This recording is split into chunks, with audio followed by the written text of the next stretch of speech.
အားလုံးပဲမင်္ဂလာပါဒီနေ့ကျွန်တော် share ပေးခြင်းတဲ့အကြောင်းအရာလေးကတော့ကျွန်တော်တို့ဒီခုပေါ့နော်ဘာသာစကားတစ်ခုကိုလေ့လာနေတဲ့ learners တွေမှာဖြစ်တဲ့ပြဿနာတွေတစ်ခုပေါ့နော်အဲ့ဒါလေးနဲ့ပြီးတော့ကျွန်တော်တို့ဘယ်လိုမျိုးတောင်ဘယ်လိုဖြေရှင်းမဲဆိုတဲ့ဟာလေးကိုပြောပြပေးပါမယ်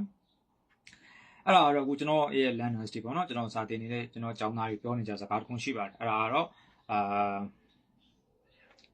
စကားလုံးအသစ်တစ်ခုပေါ့နော် new vocabulary တစ်ခုကိုရလိုက်တယ်ပြီးလို့ရှိရင်မှတ်ထားတယ်ဒါမဲ့ပြန်ပြီးတော့မေ့သွားတယ်ပေါ့နော်အဲ့ဒီအတွက်ဘယ်လိုလုပ်ရမလဲဆိုတော့သူတို့တွေမေးကြပါတယ်အဲ့ဒါလေးကိုကျွန်တော်ပြောပြချင်ပါတယ်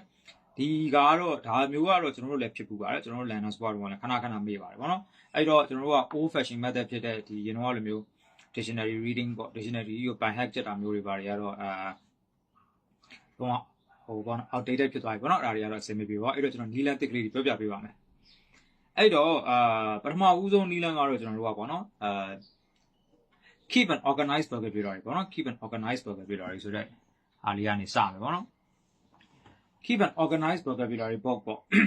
vocabulary book လေးတစ်ခုထားမယ်ကိုယ့်ရဲ့ဒီ notebook လေးတစ်ခုထဲမှာပေါ့နော်ကိုရလိုက်တဲ့စကားလုံးအသစ်ကလေးတွေကိုကျွန်တော်တို့ကထည့်ပြီးတော့ချရေးထားမယ်ပြီးလို့ရှိရင်သူ့ရဲ့ဒီပေါ့နော် noun လား verb လား adjective လားဆိုတော့အမျိုးအစားလေးတွေပါထည့်ရေးမယ်အခုကတော့ဒီလိုမျိုးအခုကျွန်တော်တို့ဒီအခု electronic device တွေသုံးတဲ့ခေတ်မှာတို့ဖုန်းနဲ့စာရိုက်ပြီးမှတ်ကြတာရှိပါเนาะဒါကတော့ကျွန်တော် handy ဖြစ်တယ်ပြီးလို့ရှိရင်လွယ်ကူတယ်ဆိုပေမဲ့ကိုယ်အတွက် memorize ဖြစ်ဖို့အတွက်ဆိုလို့ရှိရင်တော့ဒီမှာတော့ကျွန်တော် old fashion နည်းပေါ့လက်ရေးနဲ့ချရေးတာကိုကျွန်တော်အကြံပြုချင်ပါတယ်နောက်တစ်မျိုးကကျတော့ကျွန်တော်တို့က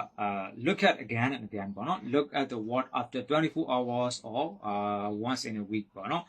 24နာရီကြာပြီးလို့ရှိရင်အဲ့စလုံးတစ်ခါပြန်ကြည့်ဒါမှမဟုတ်တစ်ပတ်တစ်ခါပေါ့ပြန်ပြီးတော့ကြည့်ဒီစလုံးရဲ့အတိတ်ပဲကပါပြီးတော့ပါဇက်ကနေဖွက်လေးရွတ်ကြည့်နေပါတော့နောက်တစ်မျိုးတော့ကျွန်တော်က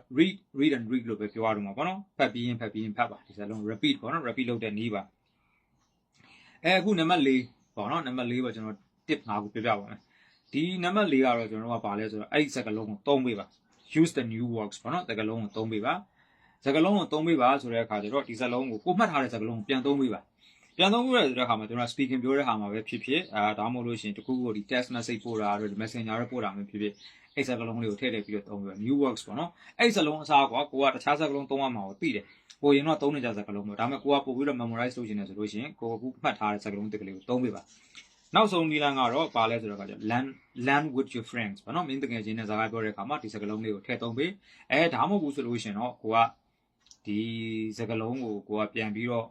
သုံးပြီးတော့ဒီမကိုမှတ်ထားတဲ့စကားလုံး10လုံးအဲ့10လုံး memorize လုပ်ချင်လို့ချင်းအဲ့နဲ့ပတ်သက်တဲ့ဒီ sentence လေးတွေပေါ့တောင်းလေးမင်း9ချောင်း9ချောင်းလုပ်ကြည့်မယ်ပြီးလို့ချင်းကိုနဲ့သူနဲ့ပြန်ပြီးတော့အဖြေတိုက်ကြည့်မယ်ဒါမျိုးလေးပြန်ပြီးတော့လုပ်ကြည့်ပေးပါနော်ဒါဆိုရင်တော့ကောင်းမှတ်မိနိုင်ပါလိမ့်မယ် enjoy your learning မှာ